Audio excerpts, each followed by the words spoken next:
Од бегство, наместо во ефективен како што првично бараше обвинителството, осумничениот во случајот Синџир за финансиски криминал Љупчо Пецов Ѓаволот заврши во домашен притвор со 24-часовен надзор.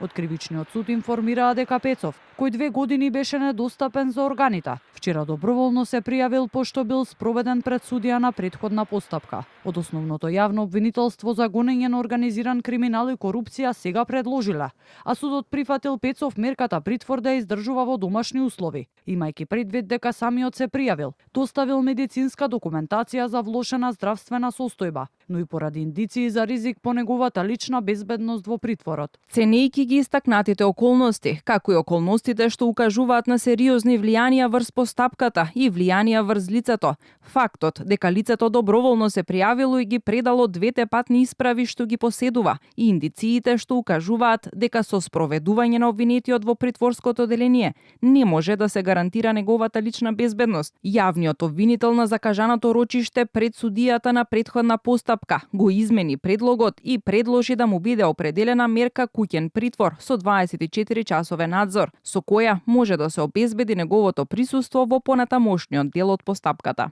Доброволното предавање на Пецов доаѓа неколку дена откако беше уапсен неговиот адвокат и поранешен државен правобранител Фехми Стафа.